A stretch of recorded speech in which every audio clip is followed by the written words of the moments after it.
अधः संकल्पः जगद्गुरो श्रीकृष्णपरमात्मनः दिव्यसन्निधौ समस्तप्रपञ्चस्य विशेषतः भारतदेशस्य उत्तरोत्तरशुभसम्पत्समृद्ध्यर्थं सर्वजनयोगक्षेम आयुरारोग्य ऐश्वर्याभिवृद्ध्यर्थं समस्त पापक्षयार्थं श्रीपरमेश्वरप्रीत्यर्थं श्रीमद्भगवद्गीतायाः अखण्डपारायणं करिष्यामहे।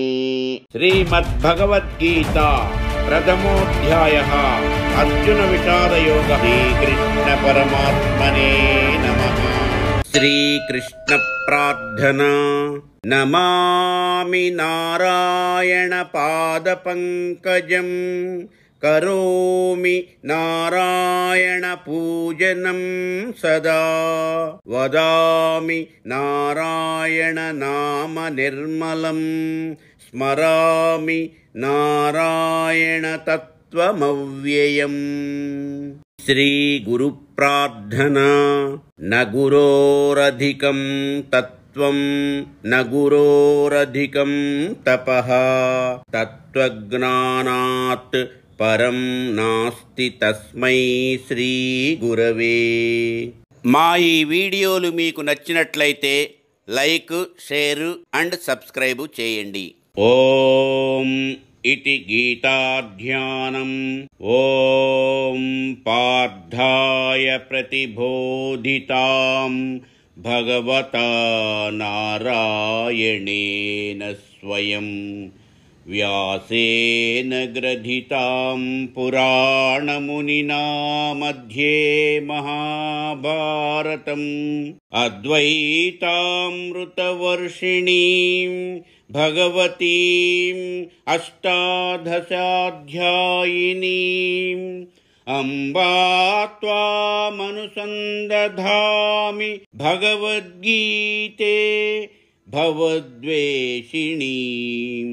యుద్ధరంగములో తన కర్తవ్యమును నిర్వహించను అని చతికిలపడి కూర్చున్నటువంటి అర్జునుని వంటి సామాన్య మానవుణ్ణి తన యొక్క ఉపదేశముతో నిష్కామ కర్మ చేయవలసినదిగా ప్రోత్సహిస్తూ కర్తృత్వ భావన అనగా నేను కర్తను అన్నటువంటి భావనను విడిచిపెట్టి చేయవలసినటువంటి కర్తవ్యాన్ని చేసి తీరవలసిందిగా హెచ్చరించినటువంటి పరమాత్మ యొక్క ఉపదేశమైన మొదటి భాగము కర్మషట్కము అనబడినటువంటి మొదటి 6 అధ్యాయములు వరుసగా 1 అర్జున విషాద యోగము, 2 సాంఖ్యయోగము, 3 కర్మయోగము, 4 జ్ఞానయోగము, 5 కర్మ సన్యాస యోగము, 6 ధ్యానయోగము పారాయణ చేసుకుందాము। పరమాత్మ యొక్క ఉపదేశమును గ్రహించుకోవడానికి ఈ పారాయణమును వినియోగించుకుందాము। ధృతరాష్ట్ర ఉవాచ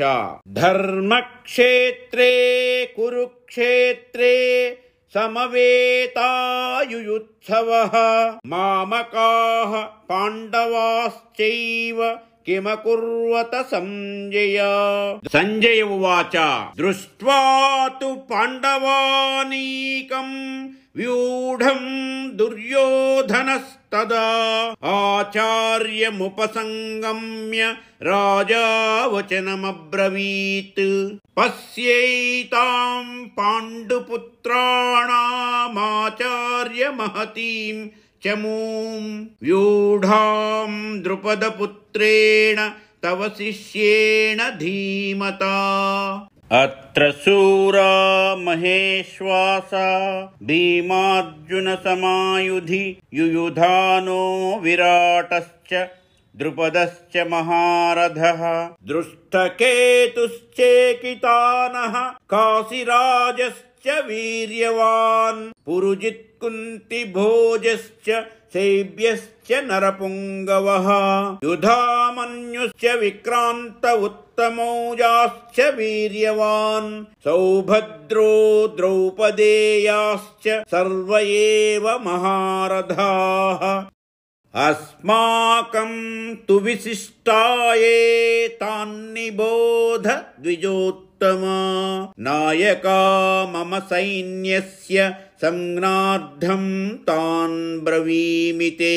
भवान् भीष्मश्च कर्णश्च कृपश्च समितिं जयः अश्वत्थामा विकर्णश्च सौमदत्तिस्तथैव च अन्ये च बहवः शूरा मदध्ये त्यक्तजीविताः नानाशस्त्रप्रहरणाः सर्वे युद्धविशारदाः अपर्याप्तं तदस्माकं बलं भीष्माभिरक्षितम् पर्याप्तं त्विदमेतेषां बलं भीमाभिरक्षितम् अयनेषु च सर्वेषु यदा भागमवस्थिताः भीष्ममेवाभिरक्षन्तु भवन्तः सर्व एव हि। तस्य सञ्जनयन् हर्षं कुरुवृद्धः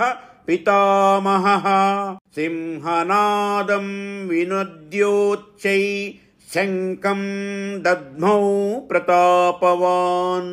ततः शङ्खाश्च भैर्यश्च पणवानकगोमुखाः सहसैवाभ्यहन्यन्त स शब्दस्तु मूलोऽभवत्। ततः श्वेतैर्हयैर्युक्ते महति स्यन्दने स्थितौ माधवः पाण्डवश्चैव दिव्यौ शङ्खौ प्रदध्मतुः।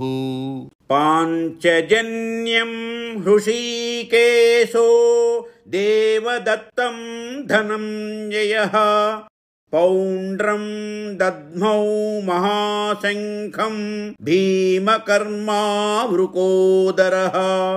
अनन्तविजयं राजा कुन्तीपुत्रो युधिष्ठिरः नकुलः सहदेवश्च सुघोषमणिपुष्पकौ कास्यश्च परमेश्वास शिखण्डी च महारथः दृष्टद्युम्नो विराटश्च सात्यकी चापराजितः द्रुपदो द्रौपदेयाश्च सर्वशः पृथिवीपते सौभद्रश्च महाबाहु शङ्खान् दद्मुः पृथक् पृथक्।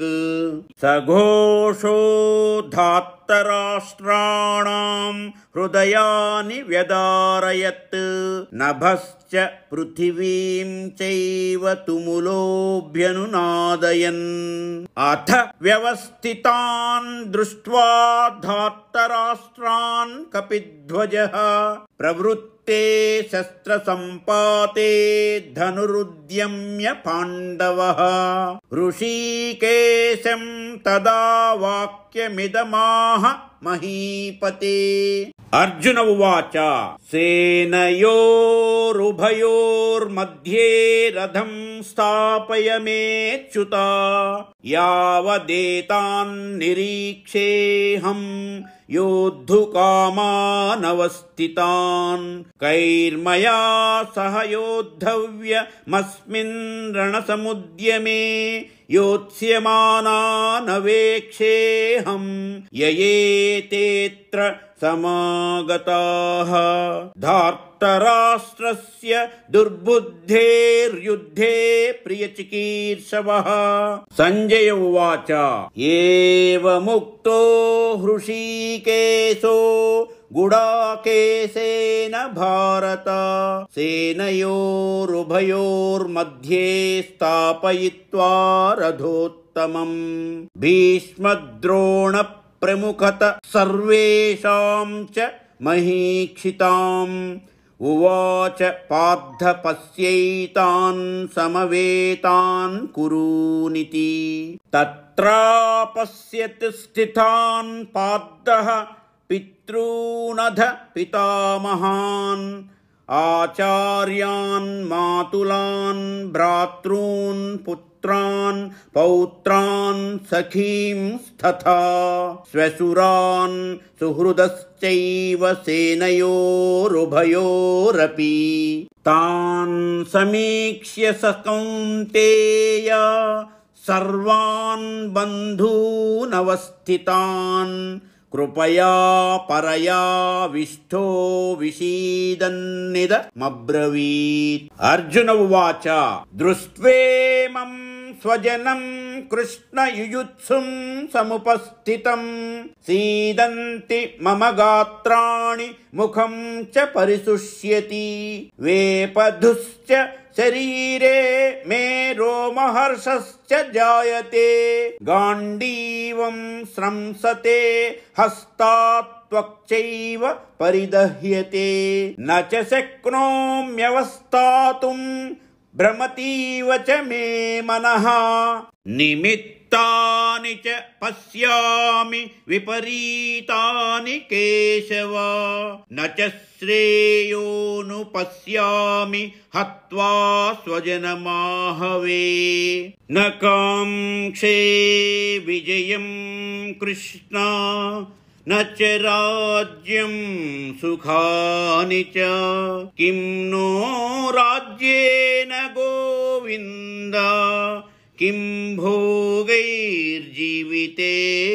वा येषामध्ये काङ्क्षितं नो राज्यं भोगाः सुखानि च तैमेव स्थिता युद्धे प्राणां त्यक्त्वा धनानि च आचार्याः पितरः पुत्रास्तथैव च पितामहाः मातुलाः स्वसुराः पौत्राः स्यालाः सम्बन्धिनस्तथा एतान्न हन्तुमिच्छामि घ्नतोऽपि मधुसूदन अपि त्रैलोक्यराज्यस्य हेतोः किं नु मही कृते निहत्य धार्तराष्ट्रान्नः का प्रीतिः स्याज्जनार्दन पापमेवाश्रयेदस्मान् हत्वैतानाततायिनः तस्मान्नार्हा वयं हन्तुं धार्तराष्ट्रान् स्वबान्धवान् स्वजनं हि कथं हत्वा सुखिनः स्याम माधव यद्यप्येतेन पश्यन्ति लोभोपहतचेतसः कुलक्षयकृतं दोषं मित्रद्रोहे च पातकम् कथं न ज्ञेयमस्माभिः पापादस्मान्निवर्तितुम् कुलक्षयकृतं दोषं प्रपश्यद्भिर्जनार्दन कुलक्षये प्रणश्यन्ति कुलधर्माः सनातनाः धर्मे नष्टे कुलं कृत्स्नमधर्मोऽभिभवत्युत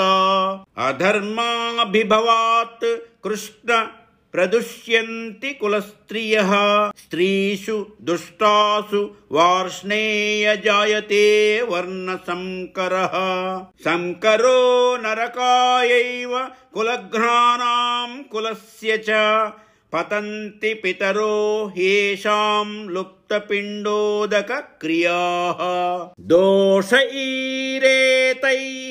कुलघ्नानां वर्णसंकरकारकैः उत्साद्यन्ते जातिधर्माः कुलधर्माश्च शाश्वताः उत्सन्न कुलधर्माणां मनुष्याणां जनार्दन नरके नियतं वासो भवतीत्यनुशुश्रुमा अहो बत महत्पापं कर्तुं व्यवसिता वयं यद्राज्य सुखलोभेन हन्तुं स्वजनमुद्यताः यदि मामप्रतीकारमशस्त्रं शस्त्रपाणयः धार्तराष्ट्रारणे हन्युस्तन्मे क्षेमतरं भवेत्।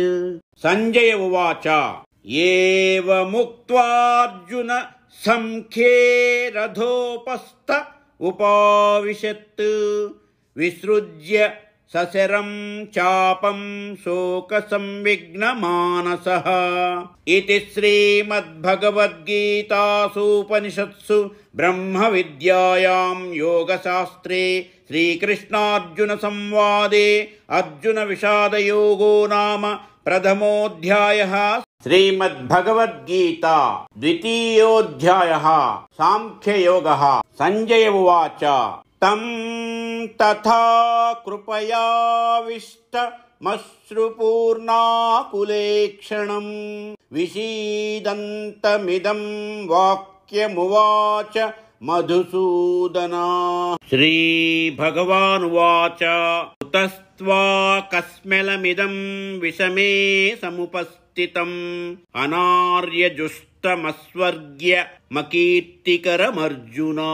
क्लैब्यम् आस्मगमः पार्थ नैतत्त्वयुपपद्यते क्षुद्रं हृदय दौर्बल्यं त्यक्त्वोत्तिष्ठ परन्तप। अर्जुन उवाच कथं भीष्ममहं संख्ये द्रोणं च मधुसूदन। इषुभिः प्रतियोत्स्यामि पूजार्हा वरिसूदन। गुरून् हत्वा हि महानुभावान् श्रेयो भोक्तुं भैक्ष्यमपीह लोके। हत्वार्धकामांस्तु गुरूनिहैव भुञ्जीय भोगान् रुधिरप्रदिग्धान्। न चैतद्विद्मः कतरन्नो गरीयो यद्वा जयेम यदि वा नो जयेयुः। यानेव हत्वा न जिजीविषामः तेव स्थिताः प्रमुखे धार्तराष्ट्राः। कार्पण्यदोषोपहतः स्वभावः पृच्छामि त्वां धर्मसम्मूढचेताः। यच्छ्रेयस्यान्निश्चितं ब्रूहि तन्मे शिष्यस्तेऽहं साधि मां त्वां प्रपन्नम्। न हि प्रपश्यामि ममापनुद्यात् यच्छोकमुच्छोषणमिन्द्रियाणाम्। अवाप्य भूमा वसपत्नमृद्धं राज्यं सुराणामपि चाधिपत्यम्। संजय उवाच एवमुक्त्वा हृषीकेशं गुडाकेशः परन्तपः न योत्स्य इति गोविन्दमुक्त्वा तूष्णीं बभूवः। तमुवाच हृषीकेशः प्रहसन्निव भारत सेनयोरुभयोर्मध्ये विषीदन्तमिदं वचः। श्रीभगवानुवाच असोच्यानन्वसोचस्त्वं प्रज्ञावादांश्च भाषसे गतासु न गतासूंश्च नानुशोचन्ति पंडिताः। न त्वेवाहं जातु नासं न त्वं नेमे जनाधिपाः। न चैव न भविष्यामः सर्वे वयमतः परम्।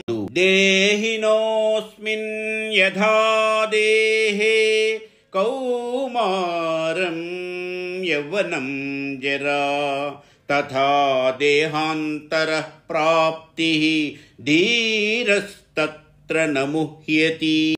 मात्रा स्पर्शास्तु कौन्तेय शीतोष्णसुखदुःखदाः आगमापायुनो नित्यास्तां स्थितिक्षस्व भारत। यं हि न व्यधयन्त्येते पुरुषं पुरुषर्षभ समदुःखसुखं धीरं सोऽमृतत्वाय कल्पते।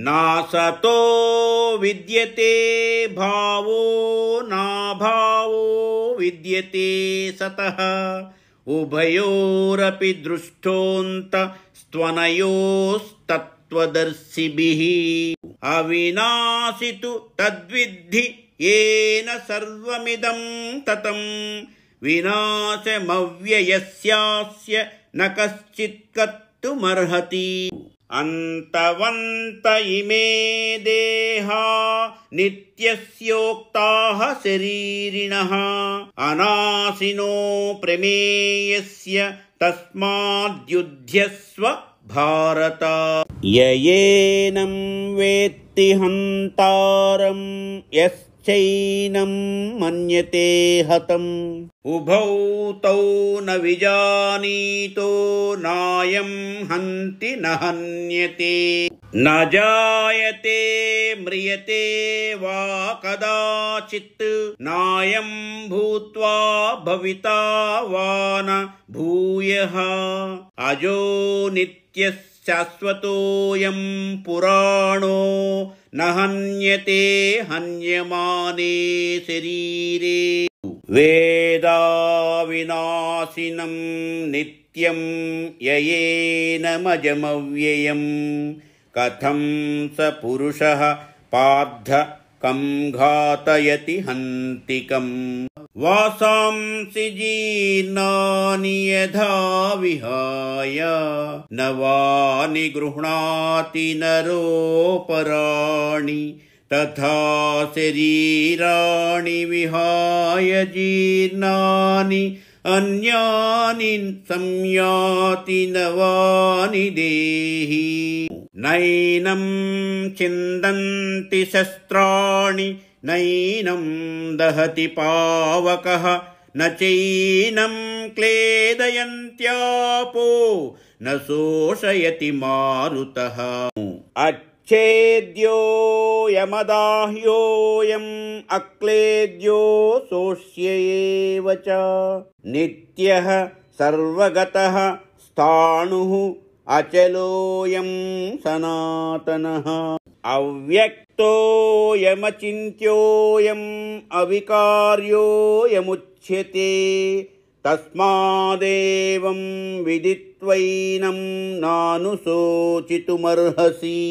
అధ చైనం నిత్యజాతం నిత్యం వా మన్యసే మృతం తథాపి త్వం మహాబాహో నైవం శోచితుమర్హసి జాతస్య హి ధ్రువో మృత్యుః ధ్రువం జన్మ మృతస్య చ తస్మాదః పరిహార్యేద్ధే న త్వం శోచితుమర్హసి అవ్యక్తాదీని భూతాని వ్యక్తమధ్యాని భారత అవ్యక్త నిధనాన్యేవ తత్ర కా పరిదేవనా ఆశ్చర్యవత్ పశ్యతి కశ్చిదేనం ఆశ్చర్యవద్వదతి తథైవ చాన్యః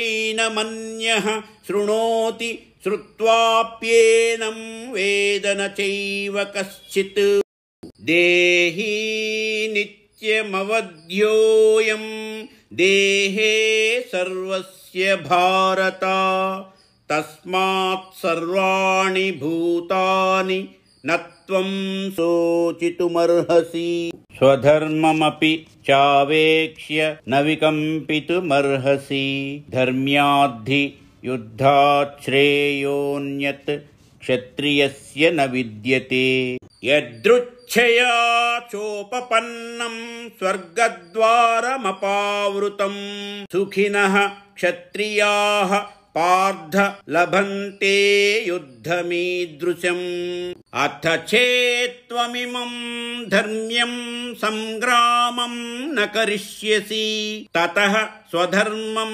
కీర్తిం చ హిత్వా పాపమవాప్స్యసి అకీర్తిం చాపి భూతాని కథయిష్యంతి తే వ్యయాం సంభావితస్య చాకీర్తిర్మరణాదతిరిచ్యతే భయాద్రణాదుపరతం మంస్యంతే త్వాం మహారథాః ఏషాం చ త్వం బహుమతో భూత్వా యాస్యసి లాఘవం అవాచ్యవాదాంశ్చ బహూన్ వదిష్యంతి తవాహితాః నిందంతస్తవ సామర్థ్యం తతో దుఃఖతరం ను కిం హతో వా ప్రాప్స్యసి స్వర్గం జిత్వా వా భోక్ష్యసే మహీం తస్మాదుత్తిష్ఠ కౌంతేయ యుద్ధాయ కృతనిశ్చయః సుఖదుఃఖే సమే కృత్వా లాభాలాభౌ జయాజయౌ తతో యుద్ధాయ యుజ్యస్వ నైవం పాపమవాప్స్యసి ఏషా తే విహితా సాంఖ్యే బుద్ధిర్యోగే త్విమాం శృణు బుద్ధ్యా యుక్తో యయా పార్థ కర్మబంధం ప్రహాస్యసి నేహాభిక్రమనాశోస్తి ప్రత్యవాయో న విద్యతే స్వల్పమప్యస్య ధర్మస్య త్రాయతే మహతో భయాత్ వ్యవసాయాత్మికా బుద్ధిః ఏకేహ కురు నందన బహుశాఖా హ్యనంతాశ్చ బుద్ధయో వ్యవసాయినాం యామిమాం పుష్పితాం వాచం ప్రవదంత్య విపశ్చితః వేదవాదరతాః పార్థ నాన్యదస్तीति వాదినః కామాత్మానః స్వర్గపరా జన్మ కర్మ ఫలప్రదాం క్రియావిశేష బహుళాం భోగైశ్వర్య గతిం ప్రతి భోగైశ్వర్య ప్రసక్తానాం తయాపహృత చేతసాం వ్యవసాయాత్మికా బుద్ధిః సమాధౌ న విధీయతే త్రైగుణ్య విషయా వేదా త్రైగుణ్యో భవార్జున నిర్ద్వంద్వో నిత్యసత్వస్థో నిర్యోగక్షేమ ఆత్మవాన్ యావానర్ధ ఉదపానే సర్వతః సంప్లుతోదకే తావాన్ సర్వేషు వేదేషు బ్రాహ్మణస్య విజానతః కర్మణ్యేవాధికారస్తే మా ఫలేషు కదాచన మా కర్మఫలహేతుర్భూర్మాతే సంగోస్త్వకర్మణి యోగస్థః కురు కర్మాణి సంగం త్యక్త్వా ధనంజయ సిద్ధ్య సిద్ధ్యోః సమో భూత్వా సమత్వం యోగ ఉచ్యతే దూరేణ హ్యవరం కర్మ బుద్ధియోగాద్ ధనంజయ బుద్ధౌ శరణమన్విచ్ఛ కృపణాః ఫలహేతవః బుద్ధియుక్తో జహాతీహ ఉభే సుకృత దుష్కృతే తస్మాద్యోగాయ యుజ్యస్వ యోగః కర్మసు కౌశలం కర్మజం బుద్ధియుక్తా హి ఫలం త్యక్త్వా మనీషిణః జన్మబంధ వినిర్ముక్తాః పదం గచ్చన్త్యనామయం యదా తే మోహకలిలం బుద్ధిర్వ్యతి తరిష్యతి తదా గంతాసి నిర్వేదం శ్రోతవ్యస్య శ్రుతస్య చ శృతి విప్రతిపన్నా తే యదా స్థాస్యతి నిశ్చలా సమాధావచలా బుద్ధిస్తదా యోగమవాప్స్యసి. అర్జున ఉవాచ స్థితప్రజ్ఞస్య కా భాషా సమాధిస్థస్య కేశవ స్థితధీః किं प्रभाषेत किमासीत व्रजेत किम्। श्रीभगवानुवाच प्रजहाति यदा कामान् सर्वान् पार्थ मनोगतान् आत्मन्येवात्मना तुष्टः स्थितप्रज्ञस्तदोच्यते। दुःखेष्वनुद्विग्नमनाः सुखेषु विगतस्पृहः वीतरागभयः क्रोधः स्थितधीर्मुनिरुच्यते। यः सर्वत्रानभिस्नेहस्तत्तत्प्राप्य शुभाशुभम् नाभिनन्दन्ति न द्वेष्टि तस्य प्रज्ञा प्रतिष्ठिता। यदा संहरते चायं कूर्मोऽङ्गानीव सर्वशः इन्द्रियाणीन्द्रियार्थेभ्यस्तस्य प्रज्ञा प्रतिष्ठिता। विषया विनिवर्तन्ते निराहारस्य देहिनः रसवर्ज्यं रसोऽप्यस्य परं दृष्ट्वा निवर्तते।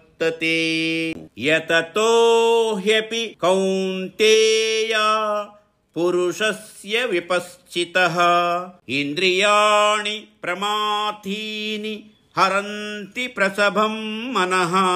तानि सर्वाणि संयम्य युक्त आसीत मत्परः वसे हि यस्येन्द्रियाणि तस्य प्रज्ञा प्रतिष्ठिता। ध्यायतो विषयान् पुंसः संगस्तेषूपजायते संगात् संजायते कामः कामात् क्रोधो विजायते क्रोधाद्भवति सम्मोहः सम्मोहात् स्मृतिविभ्रमः स्मृतिभ्रंशात् बुद्धिनाशो बुद्धिनाशात् प्रणश्यति। रागद्वेषवियुक्तैस्तु विषयानिन्द्रियैश्चरन् आत्मवश्यैर्विधेयात्मा प्रसादमधिगच्छति। प्रसादे सर्वदुःखानां हानिरस्योपजायते प्रसन्नचेतसो ह्यासु बुद्धिः पर्यवतिष्ठते। नास्ति बुद्धिरयुक्तस्य न चायुक्तस्य भावना न चाभावयत शान्तिरशान्तस्य कुतः सुखम्। इन्द्रियाणां हि चरतां यन्मनोनुविधीयते तदस्य हरति प्रज्ञां वायुर्नावमिवाम्भसि। तस्माद्यस्य महाबाहो निगृहीतानि सर्वशः इन्द्रियाणीन्द्रियार्थेभ्यस्तस्य प्रज्ञा प्रतिष्ठिता।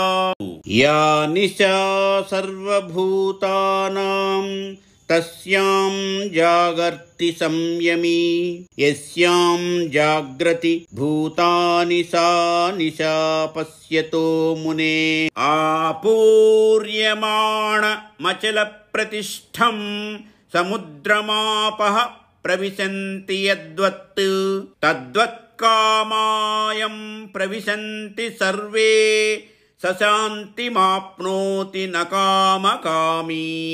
विहाय कामान् यः सर्वान् पुमांश्चरति निःस्पृहः निर्ममो निरहङ्कारः स शान्तिमधिगच्छति।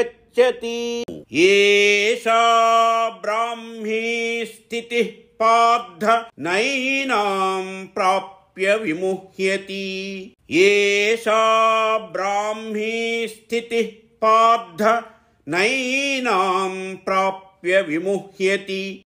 स्थित्वा स्यामन्तकालेऽपि ब्रह्मनिर्वाणमृच्छति इति श्रीमद्भगवद्गीतासूपनिषत्सु ब्रह्मविद्यायां योगशास्त्रे श्रीकृष्णार्जुनसंवादे सांख्ययोगो नाम द्वितीयोऽध्यायः सम्पूर्णम्। श्रीमद्भगवद्गीता तृतीयोऽध्यायः कर्मयोगः। अर्जुन उवाच ज्ञायसि चेत् कर्मणस्थे मता बुद्धिर्जनार्दन तत्किं कर्मणि घोरे मां नियोजयसि केशव। व्यामिश्रेणेव वाक्येन बुद्धिं मोहयसीव मे तदेकं वद निश्चित्य येन श्रेयोः माप्नुयाम्। श्री भगवानुवाच लोकेऽस्मिन् द्विविधा निष्ठा पुरा प्रोक्ता मया नघ ज्ञानयोगेन सांख्यानां कर्मयोगेन योगिनाम्। न कर्मणामनारम्भात् नैष्कर्म्यं पुरुषोऽश्नुते न च सन्न्यसनादेव सिद्धिं समधिगच्छति। न हि कश्चित् क्षणमपि जातु तिष्ठत्य कर्मकृत् कार्यते ह्यवसः कर्म सर्वः प्रकृतिजैर्गुणैः। कर्मेन्द्रियाणि संयम्य ययास्ते मनसा स्मरन् इन्द्रियार्थान् विमूढात्मा मिथ्याचारः स उच्यते। यस्त्विन्द्रियाणि मनसा नियम्यारभते अर्जुन कर्मेन्द्रियैः कर्मयोगमसक्तः स विशिष्यते।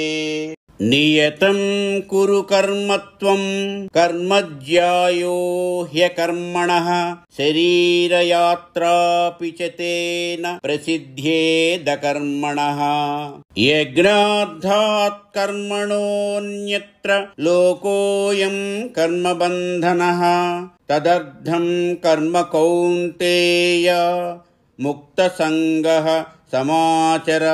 सह यज्ञाः प्रजाः सृष्ट्वा पुरोवाच प्रजापतिः अनेन प्रसविष्यध्व मेषवोऽस्त्विष्ट कामधुक्। देवान् भावयतानेन ते देवा भावयन्तु वः परस्परं भावयन्तः श्रेयः परमवाप्स्यथ। इष्टान् भोगान् हि वो देवा दास्यन्ते यज्ञभाविताः तैर्दत्ता न प्रदायैभ्यो यो भुङ्क्ते तेन एव सः। यज्ञशिष्टाशिनः सन्तो मुच्यन्ते सर्वकिल्बिषैः भुञ्जते ते त्वघं पापाये पचन्त्यात्मकारणात्। अन्नाद्भवन्ति भूतानि पर्जन्यादन्नसम्भवः यज्ञाद्भवति पर्जन्यो यज्ञकर्म समुद्भवः। कर्म ब्रह्मोद्भवं विद्धि ब्रह्माक्षर समुद्भवम् तस्मात् सर्वगतं ब्रह्म नित्यं यज्ञे प्रतिष्ठितम्। एवं प्रवर्तितं चक्रं नानुवर्तयति हयः अघायुरिन्द्रियारामो मोघं पार्थ सजीवति। यस्त्वात्मरतिरेव स्यादात्मतृप्तश्च मानवः आत्मन्येव च सन्तुष्टस्तस्य कार्यं न विद्यते। नैव तस्य कृते नाद्धो नाकृते नेह कश्चन न चास्य सर्वभूतेषु कश्चिदर्ध व्यपाश्रयः। तस्मादसक्तः सततं कार्यं कर्म समाचर असक्तो ह्याचरन् कर्म परमाप्नोति पूरुषः कर्मणैव हि संसिद्धि मास्तिता जनकादयः लोकसंग्रहमेवापि सम्पश्यन् कत्तु मर्हसि यद्यदाचरति श्रेष्ठस्तत्तदेवेतरो जनः स यत्प्रमाणं कुरुते लोकस्तदनुवर्तते न मे पादास्ति कर्तव्यं त्रिषु लोकेषु किंचन नानवाप्तमवाप्तव्यं वर्त एव च कर्मणि यदि ह्यहं न वर्तेयं जातु कर्मण्यतन्द्रितः मम वर्त्मानुवर्तन्ते मनुष्याः पार्थ सर्वशः उत्सीदेयुरिमे लोका न कुर्यां कर्म चेदहं संकरस्य च कर्ता स्यामुपहन्यामिमाः प्रजाः सक्ताः कर्मण्य विद्वांसो यथा कुर्वन्ति भारत कुर्याद्विद्वांस्तथा तश्चिकीर्षु लोकसंग्रहम् न बुद्धिभेदं जनयेदज्ञानां कर्मसंगिनां जोषयेत् सर्वकर्माणि विद्वान् युक्तः समाचरन् प्रकृतेः क्रियमाणानि गुणैः कर्माणि सर्वशः अहंकार विमूढात्मा कर्ताहमिति मन्यते तत्त्ववित्तु महाबाहो गुणकर्म विभागयोः गुणागुणेषु वर्तन्त इति मत्वा न सज्जते प्रकृतेर्गुणसम्मूढाः सज्जन्ते गुणकर्मसु तान् कृत्स्न विदो मन्दान् कृत्स्न विन्न विचालयेत् मयि सर्वाणि कर्माणि संन्यस्याध्यात्मचेतसा निराशीर्निर्ममो भूत्वा युध्यस्व विगतज्वरः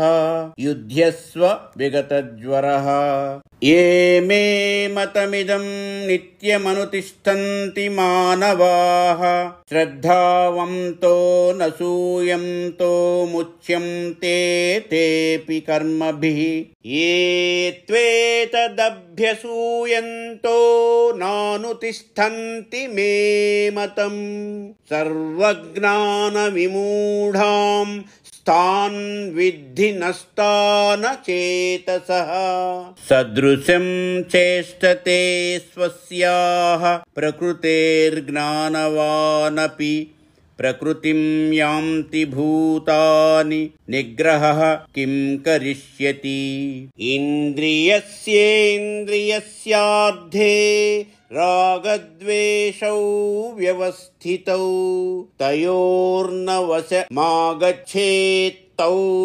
ह्यस्य परिपन्थिनौ श्रेयान् स्वधर्मो विगुणः परधर्मात् स्वनुष्ठितात् स्वधर्मे निधनं श्रेयः परधर्मो भयावहः।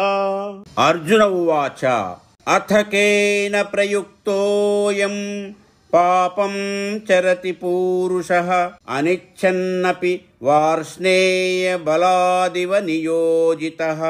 श्रीभगवान् उवाच काम एष क्रोध एष रजो गुणसमुद्भवः महाशनो महापाप्मा विद्येनमिह वैरिणम् धूमेनाव्रियते वह्निः यथादर्शो मलेन च यथोल्बेनावृतो गर्भस्तथा तेनेदमावृतम् आवृतं ग्राणमेतेन ग्रानिनो नित्यवैरिणा कामरूपेण कौन्तेय दुष्पूरेणानलेन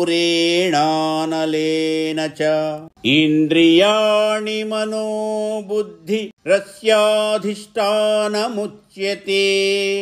एतैर्विमोहयत्येष ज्ञानमावृत्य देहिनम् तस्मात्त्वमिन्द्रियाण्यादौ नियम्य भरतर्षभ पाप्मानं प्रजहि ह्येनं ज्ञानविज्ञाननाशनम् इन्द्रियाणि पराण्याहुरिन्द्रियेभ्यः परं मनः मनसस्तु परा बुद्धिर्यो बुद्धेः परतस्तु सः एवं बुद्धेः परं बुद्ध्वा संस्तभ्यात्मानमात्मना जहि शत्रुं महाबाहो कामरूपं दुरासदम् इति श्रीमद्भगवद्गीतासूपनिषत्सु ब्रह्मविद्यायां योगशास्त्रे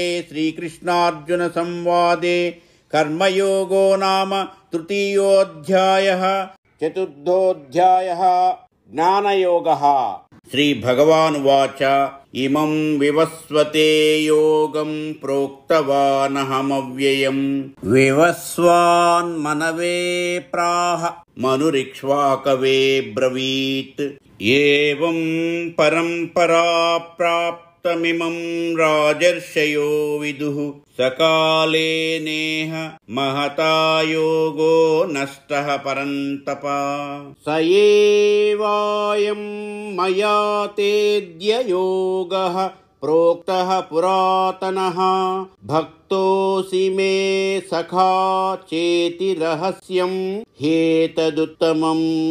अर्जुन उवाच अपरं भवतो जन्म परं जन्म विवस्वतः कथमेतद्विजानीयां त्वमादौ प्रोक्तवानिति।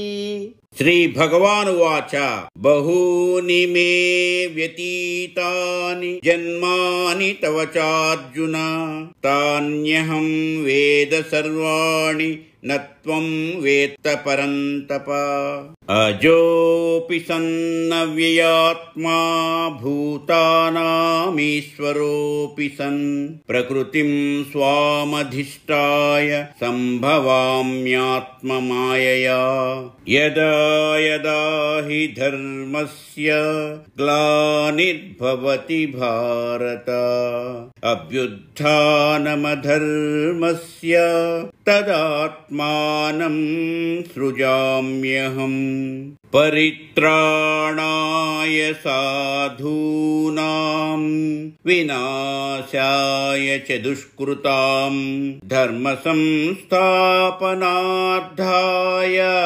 संभवामि युगे युगे संभवामि युगे युगे जन्म कर्म च मे दिव्यमेवं यो वेत्ति तत्त्वतः त्यक्त्वा देहं पुनर्जन्म नैति मामेति सोऽर्जुन वीतरागभयः क्रोधा मन्मया मामुपाश्रिताः बहवो ज्ञानतपसा पूता मद्भावमागताः ये यथा मां प्रपद्यन्ते तांस्तथैव भजाम्यहम् मम वर्त्मानुवर्तन्ते मनुष्याः पार्थ सर्वशः काङ्क्षन्तः कर्मणां सिद्धिं यजन्त इह देवताः क्षिप्रं हि मानुषे लोके सिद्धिर्भवति कर्मजा चातुर्वर्ण्यं मया सृष्टं गुणकर्म विभागशः तस्य कर्तारमपि मां विद्य भर्तारमव्ययम् न मां कर्माणि लिम्पन्ति न मे कर्मफले स्पृहा इति मां योऽभिजानाति कर्मभिर्न सबध्यते एवं ज्ञात्वा कृतं कर्म पूर्वैरपि मुमुक्षुभिः कुरु कर्मैव तस्मात् त्वं पूर्वैः पूर्वतरं कृतं किं कर्म किमकर्मेति कवयोऽप्यत्र मोहिताः तत्ते कर्म प्रवक्ष्यामि यद् ज्ञात्वा मोक्ष्यसे शुभात् कर्मणो ह्यपि बोद्धव्यं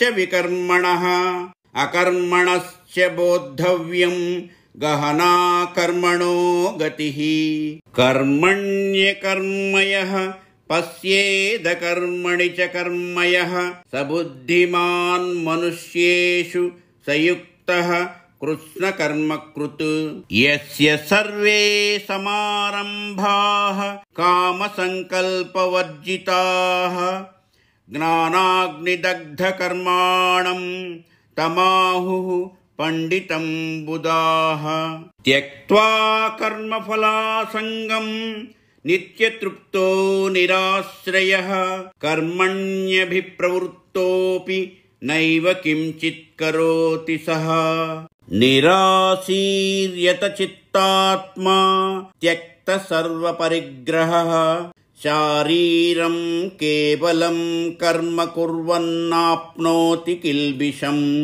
यदृच्छालाभसन्तुष्टो द्वन्द्वातीतो विमत्सरः समः सिद्धावसिद्धौ च कृत्वापि न निबध्यते गतसङ्गस्य मुक्तस्य ज्ञानावस्थितचेतसः यज्ञायाचरतः कर्म समग्रं प्रविलीयते ब्रह्मार्पणं ब्रह्महविः ब्रह्माग्नौ ब्रह्मणाहुतं ब्रह्मैव तेन गन्तव्यं ब्रह्मकर्म समाधिना दैवमेवापरे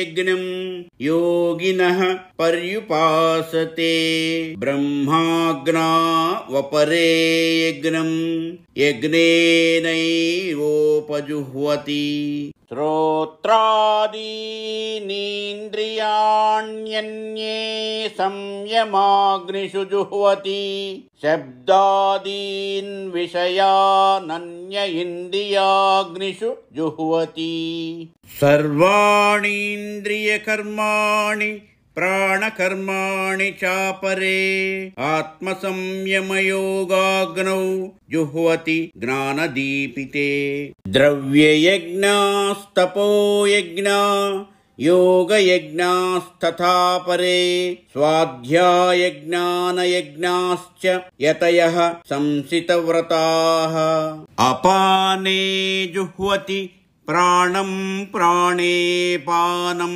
तथा परे प्राणापानगतिरुद्ध्वा प्राणायामपरायणाः अपरे नियताहाराः प्राणान् प्राणेषु जुह्वति सर्वेऽप्येते यज्ञविदो यज्ञक्षपितकल्मषाः यज्ञशिष्टामृतभुजो यान्ति ब्रह्म सनातनम् नायं लोकोऽस्त्य यज्ञस्य कुतोऽन्यः कुरु सत्तमा एवं बहुविधा यज्ञा वितता ब्रह्मणो मुखे कर्मजान् विद्धितान् सर्वानेवं ज्ञात्वा विमोक्ष्यसे श्रेयान् द्रव्यमयाद्यज्ञात् ज्ञानयज्ञः परन्तप सर्वं कर्माखिलं पार्थज्ञाने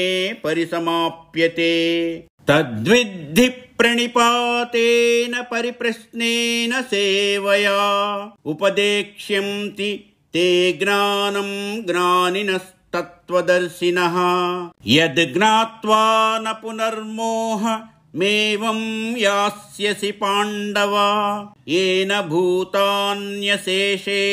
द्रक्ष्यस्यात्मन्यथो मयि अपि चेदसि पापेभ्यः सर्वेभ्यः पापकृत्तमः सर्वं ज्ञानप्लवेनैव वृजिनं संतरिष्यसि यथैथांसि समिद्धोऽग्निर्भस्मसात् कुरुतेऽर्जुन ज्ञानाग्निः सर्वकर्माणि भस्मसात् कुरुते तथा न हि ज्ञानेन सदृशं पवित्रमिह विद्यते तत्स्वयं योगसंसिद्धः कालेनात्मनि विन्दति श्रद्धावान् लभते ज्ञानं तत्परः संयतेन्द्रियः ज्ञानं लब्ध्वा परां शान्तिमचिरेणाधिगच्छति अग्नश्चाश्रद्धदानश्च संशयात्मा विनश्यति नायं लोकोऽस्ति न परो न सुखं संशयात्मनः योगसंन्यस्त कर्माणं ज्ञानसंच्छिन्न संशयम् आत्मवन्तं न कर्माणि निबध्नन्ति धनञ्जय तस्मादज्ञानसम्भूतं हृस्थं ज्ञानासीनात्मनः चित्त्वैनं संशयं योगमातिष्ठोत्तिष्ठ भारत इति श्रीमद्भगवद्गीतासूपनिषत्सु ब्रह्मविद्यायां योगशास्त्रे श्रीकृष्णार्जुनसंवादे ज्ञानयोगो नाम चतुर्थोऽध्यायः। श्रीमद्भगवद्गीता कर्मसन्न्यासयोगमु पंचमाध्यायमु। अर्जुन उवाच सन्न्यासं कर्मणां कृष्ण पुनर्योगं च शंससि यच्छ्रेययेतयोरेकं तन्मे ब्रूहि सुनिश्चितम्। भगवानुवाच सन्न्यासः कर्मयोगश्च निःश्रेयसकरावुभौ तयोस्तु कर्मसन्न्यासात् कर्मयोगो विशिष्यते। ज्ञेयः स नित्यसन्न्यासी यो न द्वेष्टि न काङ्क्षति निर्द्वन्द्वो हि महाबाहो सुखं बन्धात् प्रमुच्यते। सांख्ययोगौ पृथक् बालाः प्रवदन्ति न पण्डिताः एकमप्यास्थितः सम्यक् उभयोर्विन्दते फलम्। यत् सांख्यैः प्राप्यते स्थानं तद्योगैरपि गम्यते। एकं सांख्यं च योगं च यः पश्यति सपश्यति। सन्न्यासस्तु महाबाहो दुःखमाप्तुमयो गतः योगयुक्तो मुनिर्ब्रह्म न चिरेणाधिगच्छति। योगयुक्तो विशुद्धात्मा विजितात्मा जितेन्द्रियः सर्वभूतात्मभूतात्मा कुर्वन्नपि न लिप्यते। नैव किञ्चित् करोमीति युक्तो मन्येत तत्त्ववित् पश्यन् शृण्वन् स्पृशन् जिघ्रन् नश्नन् गच्छन् स्वपन् श्वसन् प्रलपन् विसृजन् गृह्णन्नुन्मिषन् निमिषन्नपि इन्द्रियाणीन्द्रियार्थेषु वर्तन्त इति धारयन् ब्रह्मण्याधाय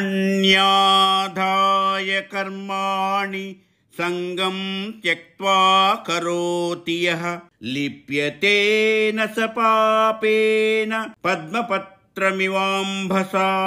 कायेन मनसा बुद्ध्या केवलैरिन्द्रियैरपि योगिनः कर्म कुर्वन्ति संगं त्यक्त्वात्मशुद्धये।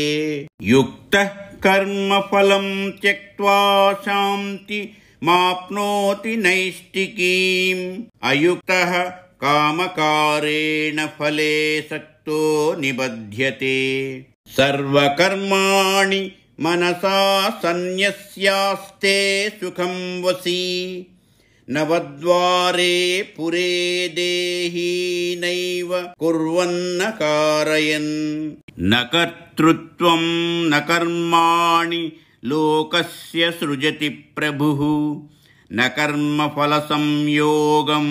स्वभावस्तु प्रवर्तते नादत्ते कस्यचित् पापं न चैव सुकृतं विभुः अज्ञानेनावृतं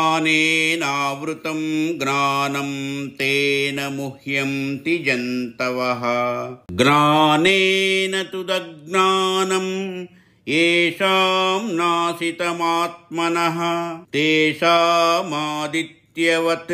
ज्ञानं प्रकाशयति तत्परं तद्बुद्धय स्तदात्मान तन्निष्ठास्तत्परायणाः गच्छन्त्य पुनरावृत्तिं ज्ञाननिर्धूतकल्मषाः विद्याविनयसम्पन्ने ब्राह्मणे गविहस्तिनि सुनिचैव स्वपाके च पंडिताः समदर्शिनः इहैव तैर्जितः सर्गो येषां साम्ये स्थितं मनः निर्दोषं हि समं ब्रह्म तस्माद् ब्रह्मणि ते स्थिताः न प्रहृषेत् प्रियं प्राप्य नोद्विजेत् प्राप्य चाप्रियं स्थिरबुद्धिरसम्मूढो ब्रह्मविद् ब्रह्मणि स्थितः बाह्यस्पर्शे स्वसक्तात्मा विन्दत्यात्मनि यत्सुखं स ब्रह्म योगयुक्तात्मा सुखमक्षयमश्नुते ये हि संस्पर्शजा भोगा दुःखयोनय एव ते आद्यन्तवन्त कौन्तेय न तेषु रमते बुधः शक्नोति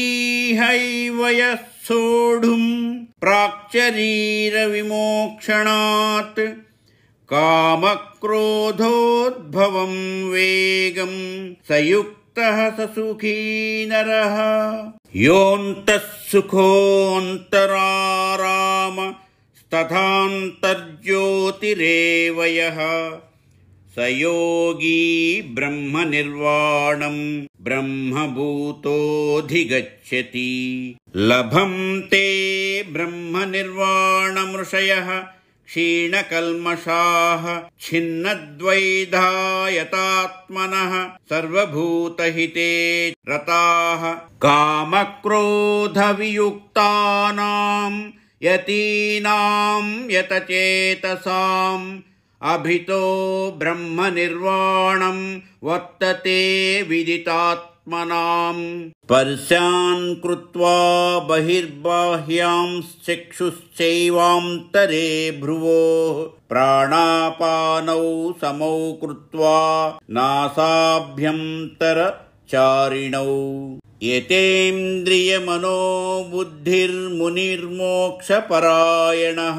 विगतेच्छा भयक्रोधो यः सदा मुक्त एव सः भोक्तारं यज्ञतपसां सर्वलोकमहेश्वरं सुहृदं सर्वभूतानां ज्ञात्वा मां शान्तिमृच्छति इति श्रीमद् भगवद्गीतासूपनिषत्सु ब्रह्मविद्यायां योगशास्त्रे श्रीकृष्णार्जुनसंवादे कर्मसन्न्यासयोगो नाम पंचमोऽध्यायः। श्रीमद्भगवद्गीता షష్ఠాధ్యాయः ఆత్మసంయమయోగः। మా ఈ వీడియోలు మీకు నచ్చినట్లయితే లైక్, షేర్ అండ్ సబ్స్క్రైబ్ చేయండి। శ్రీ భగవాన్ వాచ అనాశ్రితః కర్మఫలం కార్యం కర్మ కరోతి యః స సన్యాసీ చ యోగీ చ న నిరగ్నిర్న చాక్య क्रियः। यं सन्न्यासमिति प्राहुर्योगं तं विद्धि पाण्डव, न ह्यसन्न्यस्तसङ्कल्पो योगी भवति कश्चन। आरुरुक्षोर्मुनेर्योगं कर्म कारणमुच्यते, योगारूढस्य तस्यैव शमः कारणमुच्यते। यदा हिनेन्द्रियार्थेषु न कर्म स्वनुसज्जते, सर्वसङ्कल्पसन्न्यासी योगारूढ स्तदोच्यते। उद्धरेदात्मनात्मानं नात्मानमवसादयेत्, आत्मैव ह्यात्मनो बन्धुरात्मैव रिपुरात्मनः। बन्धुरात्मात्मनस्तस्य येनात्मैवात्मना जितः, अनात्मनस्तु शत्रुत्वे वर्तेतात्मैव शत्रुवत्। जितात्मनः प्रशान्तस्य परमात्मा समाहितः, शीतोष्णसुखदुःखेषु तथा मानावमानयोः, ज्ञानविज्ञानतृप्तात्मा कूटस्थो विजितेन्द्रियः, युक्त इत्युच्यते योगी समलोष्ठास्म्य काञ्चनः। सुहृन्मित्रार्युदासीन मध्यस्थद्वेष्य बन्धुषु, साधुष्वपि च पापेषु समबुद्धिर्विशिष्यते। योगी युञ्जीत सततमात्मानं रहसि स्थितः, एकाकी यतचित्तात्मा निराशीरपरिग्रहः। शुचौ देशे प्रतिष्ठाप्य स्थिरमासनमात्मनः, नात्युच्छ्रितं नातिनीचं चैलाजिनकुशोत्तरम्। तत्रैकाग्रं मनः कृत्वा यतचित्तेन्द्रियक्रियः, उपविश्यासने युञ्जाद्योगमात्मविशुद्धये। समं कायशिरोग्रीवं धारयन्नचलं स्थिरः, सम्प्रेक्ष्य नासिकाग्रं स्वं दिशश्चानवलोकयन्। प्रशान्तात्मा विगतभीर्ब्रह्मचारी व्रते स्थितः, मनः संयम्य मच्चित्तो युक्त आसीत मत्परः। युञ्जन्नेवं सदात्मानं योगी नियतमानसः, शान्तिं निर्वाणपरमां मत्संस्थामधिगच्छति। नात्यस्नतस्तु योगोऽस्ति न चैकान्तमनस्नतः, न चाति स्वप्नशीलस्य जाग्रतो नैव चार्जुन। युक्ताहारविहारस्य युक्तचेष्टस्य कर्मसु, युक्तस्वप्नावबोधस्य योगो भवति दुःखः। यदा विनियतं चित्तमात्मन्येवावतिष्ठते, निःस्पृहः सर्वकामेभ्यो युक्त इत्युच्यते तदा। यथा दीपो निवातस्थो नेङ्गते सोपमा स्मृता, योगिनो यतचित्तस्य युञ्जतो योगमात्मनः। यत्रो परमते चित्तं निरुद्धं योगसेवया, यत्र चैवात्मनात्मानं पश्यन्नात्मनि तुष्यति। सुखमात्यन्तिकं यत्तद्बुद्धिग्राह्यमतीन्द्रियं, वेत्ति यत्र न चैवायं स्थितश्चलति तत्त्वतः। यं लब्ध्वा चापरं लाभं मन्यते नाधिकं ततः, यस्मिन् स्थितो न दुःखेन गुरुणापि विचाल्यते। తం విద్యాద్ధుఃఖ సంయోగ వియోగం యోగ సంజ్ఞితం స నిశ్చయేన యోక్తవ్యో యోగో నిర్విణ్ణ చేతసా సంకల్ప ప్రభవాన్ కామాంస్త్యక్త్వా సర్వాన్ అశేషతః మనసైవేంద్రియగ్రామం వినియమ్య సమంతతః శనైః శనైరుపరమేద్బుద్ధ్యా ధృతిగృహీతయా ఆత్మసంస్థం మనః కృత్వా న కించిదపి చింతయేత్ యతో యతో నిశ్చరతి మనశ్చంచలమస్థిరం తతస్తతో నియమ్యైతదాత్మన్యేవ వశం నయేత్ ప్రశాంతమనసం హేనం యోగినం సుఖముత్తమం ఉపైతి శాంతరజసం బ్రహ్మభూతమకల్మషం యుంజన్నేవం సదాత్మానం యోగీ విగతకల్మషః సుఖేన బ్రహ్మ సంస్పర్శ్యమత్యంతం సుఖమశ్నుతే సర్వభూతస్తమాత్మానం సర్వభూతాని చాత్మని ఈక్షతే యోగయుక్తాత్మా సర్వత్ర సమదర్శనః యో మాం పశ్యతి సర్వత్ర సర్వం చ మయి పశ్యతి తస్యాహం న ప్రణశ్యామి స చ మే న ప్రణశ్యతి సర్వభూతస్థితం యో మాం భజత్యేకత్వమాస్థితః సర్వదా వర్తమానోపి స యోగీ మయి వర్తతే ఆత్మౌపమ్యేన సర్వత్ర సమం పశ్యతి యోర్జున సుఖం వా యది వా దుఃఖం స యోగీ పరమో మతః. అర్జున ఉవాచ యోయం యోగస్త్వయా ప్రోక్తః సామ్యేన మధుసూదన ఏతస్యాహం న పశ్యామి చంచలత్వాత్ స్థితిం స్థిరాం చంచలం హి మనః కృష్ణ ప్రమాధి బలవదృఢం తస్యాహం నిగ్రహం మన్యే వాయోరివ సుదుష్కరం. శ్రీ భగవానువాచ అసంశయం మహాబాహో మనో దుర్నిగ్రహం చలం అభ్యాసేన తు కౌంతేయ వైరాగ్యేణ చ గృహ్యతే. అసంయతాత్మనా యోగో దుష్ప్రాప ఇతి మే మతిః వస్యాత్మనా తు యతతా శక్యో వాప్తుముపాయతః.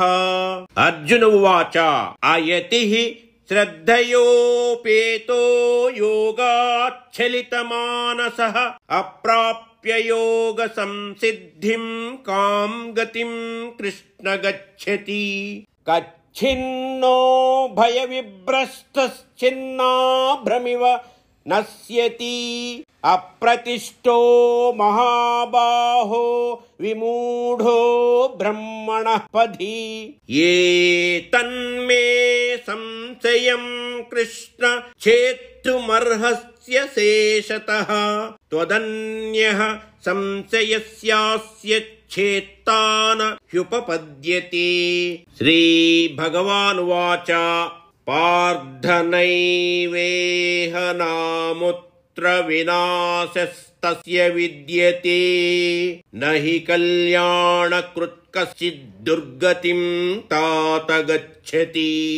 ప్రాప్య పుణ్యకృతాం లోకానుషిత్వా శాశ్వతీ సమాః శుచీనాం శ్రీమతాం గేహే యోగభ్రష్టో భిజాయతే. అథవా యోగినామేవ కులే భవతి ధీమతాం ఏతద్ధి దుర్లభతరం లోకే జన్మ యదీదృశం తత్ర తం బుద్ధి సంయోగం लभते पौर्वदैहिकम् यतते च ततो भूयः संसिद्धौ कुरु नन्दन पूर्वाभ्यासेन तेनैव ह्रियते ह्यवसोऽपि सः जिज्ञासुरपि योगस्य शब्दब्रह्माति वर्तते प्रयत्नाद्यतमानस्तु योगी संशुद्धकिल्बिषः अनेकजन्म संसिद्धस्ततो याति परां गतिम् तपस्विभ्योऽधिको योगी ज्ञानिभ्योऽपि मतोऽधिकः कर्मिभ्यश्चाधिको योगी तस्माद्योगी भवार्जुन योगिनामपि सर्वेषां मद्गतेनान्तरात्मना श्रद्धावान् भजते यो मां समे युक्ततमो मतः। श्रीमद्भगवद्गीतासु उपनिषत्सु ब्रह्मविद्यायां योगशास्त्रे श्रीकृष्णार्जुन संवादे आत्मसंयमयोगो नाम षष्ठोऽध्यायः। मङ्गलं श्रीकुरुक्षेत्र रणक्षोणि विहारिणे पार्थसारथिरूपाय गीताचार्य मङ्गलम् मङ्गलं भगवद्गीते वासुदेव प्रबोधिते शङ्करादिनुते तुभ्यं सर्वदा जय मङ्गलम् यदक्षरपदभ्रष्टं मात्राहीनं च यद्भवेत् तत्सर्वं क्षम्यतां देव नारायण नमोऽस्तुते। ॐ पूर्णमदः पूर्णमिदं पूर्णात् पूर्णमुदच्यते पूर्णस्य पूर्णमादाय पूर्णमेवावशिष्यते। ॐ सर्वेषां स्वस्तिर्भवतु ॐ सर्वेषां शान्तिर्भवतु ॐ सर्वेषां पूर्णं भवतु ॐ सर्वेषां मङ्गलं भवतु ॐ शान्तिः शान्तिः शान्तिः। सर्वं श्रीकृष्णार्पणमस्तु। स्वस्ति।